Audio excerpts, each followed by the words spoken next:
สำหรับส่วนต่างๆนี้ก็ส่งสวัสดิ์กรมการจัดการบอกยังโกนจังรัดครั้งนี้ខ្ញុំនឹងនិយាយអំពីអត្ថបទមួយដែលដកសង្ចំពីសៀវភៅខ្មែររឿងនិសង្ឃលេខ9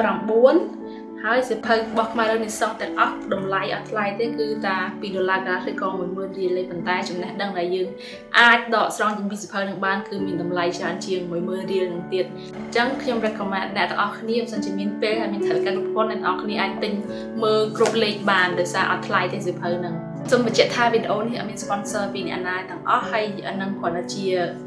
ការគិតរបស់ខ្ញុំគិតថាសៀវភៅនឹងល្អចឹងខ្ញុំ recommend អ្នកទាំងអស់គ្នាឲ្យទិញអានដែរដោយសារតម្លៃអត់ថ្លៃហើយយើងអាចកើនចំណេះដឹងយើងច្រើនពីសៀវភៅហ្នឹងអូខេអត្ថបទរបស់ខ្ញុំបង្ហាញថានេះគឺអត្ថបទលបែងក្មេងដែលស្រាវជ្រាវហើយនឹងសរសេរដោយលោកសាស្ត្រាចារ្យបណ្ឌិតអង្គជំនាញដែលត្រូវជាអ៊ំខ្ញុំផងដែរមុននឹងខ្ញុំយកអត្ថបទគាត់មកនិយាយជាវីដេអូខ្ញុំបានសូមការរក្សាសិទ្ធិរបស់គាត់ហើយអញ្ចឹងអ្នកនរគ្នាចង់បាច់បារម្ភទេថាខ្ញុំយកអត្ថបទគេមកនិយាយផ្ដេសផ្ដាស់អីអញ្ចឹងណាហើយបើសិនបើជាអ្នកនរគ្នាធ្លាប់អានសៀវភៅច្រើនពីវប្បធម៌ប្រវត្តិសាស្ត្រទំនៀមទម្លាប់ខ្មែរអីអ្នកនរគ្នាប្រហែលជាស្គាល់គាត់ហើយបើសិនជាអ្នកណាអត់ទាន់ស្គាល់ទេខ្ញុំនឹង link ពី3 website ខាងក្រោមក្នុង info box ហ្នឹងដើម្បីឲ្យអ្នកនរគ្នាអានពីប្រវត្តិរូបរបស់គាត់ដើម្បីស្គាល់អំពីអ្នកនិពន្ធយើងអូខេជិះកុំឲ្យខាត់ពេលយូរក្នុងចាប់ដើមហើយដោយសារសៀវភៅហ្នឹងមានរូបផងមានសំណេរផងខ្ញុំត្រូវមើលរូបក្នុង laptop ខ្ញុំដើម្បីអាចបរិយាយប្រាប់អ្នកនរគ្នាបានអញ្ចឹងអត់ទោះបើសិនជាខ្ញុំអាចបានមើលកាមេរ៉ាខ្ញុំត្រូវមើលរូបដើម្បីពាក់អ្នកទាំងអស់គ្នាថាជារូបអីអញ្ចឹងអូខេអត្ថបទល្បែងក្មេងដែលអ៊ំខ្ញុំគាត់ទៅសេហ្នឹងគឺអត់បាននិយាយអំពីល្បែងក្មេងនៅតាមទីក្រុងដែលភាគច្រើនយើងឃើញថាក្មេងលេងជាមួយនឹងម៉ាស៊ីនដូចថាទូរស័ព្ទ tablet iPad ឬក៏ម៉ាស៊ីនអីផ្សេងទៀត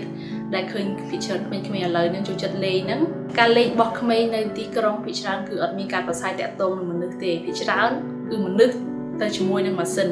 អញ្ចឹងខ្ញុំក៏សុំចោះយកតាមវិភាគយកមកនិយាយទេគឺល្បែងគ្នាតាមជនបទដោយសារយើងឃើញថាក្មេងជនបទភាគច្រើនគឺលេងជាមួយគ្នាគឺមនុស្សប្រស័យនឹងមនុស្សនៅឡើយអត់តលេងជាមួយម៉ាស៊ីនអីដូចយើងទំនើបនៅទីក្រុងអញ្ចឹងខ្ញុំសូមបង្ហាញរូបលេខ1លេខ2និងលេខ3ឃើញថា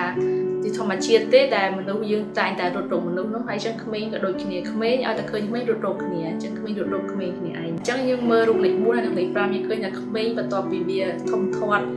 ចេះរត់ចេះដើរបានអស់ហើយចូលចិត្តប្រើខ្លួនរាងកាយខ្លួនឯងហ្នឹងហួសហេតុបើហួសពីសេចក្តីត្រូវការបត់បែនអីអញ្ចឹងណាដូចយើងឃើញក្នុងរូបហ្នឹងហើយរូបលេខ6នេះយើងឃើញថាមនុស្សចាស់ក៏គាត់ជួយជំរុញឲ្យក្មេងចេះប្រើរាងកាយឲ្យបានឆាប់រហ័សដែរឥឡូវយើងបកមកមើលរូបលេខ7 8 9 10ហើយនិង11យើងឃើញថាកូនក្មេងភាគច្រើនអត់ចាំបាច់ត្រូវការអីច្រើនទេត្រូវការតែរាងកាយហ្នឹងហើយវត្ថុតិចតួចហ្នឹងចាប់ផ្ដើមអាចលេងបានហើយដូចរូបលេខ7ហ្នឹងឃើញកូនក្មេងអត់មានអីសោះក៏អាចលេងមួយគ្នាបានរូបលេខ8កូនក្មេងលេងផ្ទាត់កស៊ូអញ្ចឹងអត់មានចាំបាច់វត្ថុអីច្រើនទេយកកស៊ូតិចតួចក៏លេងបានដែរលេខ9គឺលេងលោតអន្ទាក់អាហ្នឹងក៏ជាមួយកស៊ូដែរហើយលេខ10អត់មានត្រូវការអីច្រើនទេគ្រាន់តែត្រូវការដៃឬក៏ដុំថ្មអីទៅគូដីហ្នឹងគឺលេងជាមួយគ្នាបានណាហើយលេខ11គឺយើងឃើញថាកូនក្មេងកំពុងតែលេងគប់ស្បែកជើងអាហ្នឹងបើតាមខ្ញុំយល់ខ្ញុំអត់ដឹងថាលេងអីប្រកបដែរឥឡូវយើងបកមកមើលរូប12 13និង14យើងឃើញថាកូនក្មេងក្នុងរូបភាពទាំង3ភាគច្រើនគឺជាក្មេងស្រីហើយចិត្តលេងដែលខ្មែរយើងហៅថាបៃលុកបៃឡហ្នឹងគឺជាការតម្រាប់ការធ្វើត្រាប់តាមមនុស្សចាស់នៅក្នុងការសង្គមគ្រួសាររាល់ថ្ងៃហ្នឹងហើយបលុកបលក៏អត់តម្រូវឲ្យមានរបស់របរអីច្រើនដែរគឺឧទាហរណ៍លេខ12យើងឃើញកូនក្មេងយកដីមកបុកជាមួយស្លឹកឈើធ្វើជាម្ហូបអីចឹងទៅហើយត្រូវការកំប៉ុងជួយមួយចឹងទៅគឺលេងបានណាហើយ13យើងគ្រាន់ឃើញកូនក្មេងយកប្រទេសដៃហើយប្រទេសឈើមកគឺធ្វើជាដុតនំអីចឹងទៅ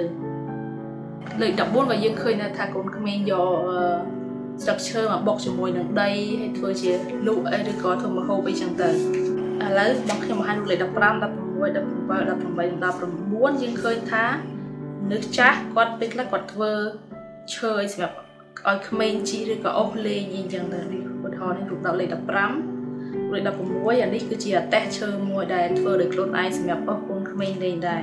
រូបលេខ17យើងឃើញផ្ទាល់ថាប្រហែលជាពុកឬក៏បងប្អូនអីចឹងដឹកកូនក្មេងពីរនាក់នោះអូសដើរលេងចឹងទៅរូបលេខ18គឺក្មេងជីលើអតេះឈើដែលធ្វើពីខ្លួនឯងដដែលរូបលេខ19គឺយើងឃើញកូនស្រីគាត់ដើរលើឈើហើយក្មេងខ្លះទៀតដូចយើងឃើញក្នុងរូបទី20នេះគឺគាត់មានទឹកដៃចេះធ្វើខ្លែងខ្លួនឯងតាំងពីក្មេង 21នេះដូចក៏ដូចគ្នាគឺពេលខ្លះការធ្វើខ្លែងធ្វើអីហ្នឹងមនុស្សចាស់អត់ចេះធ្វើផងប៉ុន្តែគាត់ជាក្មេងគាត់ចេះធ្វើនេះហើយដែលយើងហៅថាគំនិតច្នៃប្រឌិតរបស់ក្មេងហើយគួរឲ្យចាប់អារម្មណ៍មែនទែនទូដែលខ្ញុំបង្ហាញទៀតគឺនៅតំបន់ជនបទដាច់ស្រយាលដែលភាគច្រើនមានឡានអង្គការធំៗបើកកាត់ឬក៏សាក់នៅរយៈពេលខ្លីអីអញ្ចឹងឥឡូវយើងបកមកមើលរូបយើងទី22យើងឃើញថាក្មេងកំពុងតែព្យាយាមចិត្តខូចថ្លុងហើយបន្ទាប់មករូបទី23គឺកូនក្មេងចិត្តទៅជាកាឡាដូចកង់ឡានអញ្ចឹងនេះរូបទី24យើងឃើញថាឥឡូវក្រូចថ្លុងមាន5ក្រូចថ្លុងហើយក្រូចថ្លុងនីមួយៗមានកាឡាខុសគ្នាដូចកង់ឡានអញ្ចឹង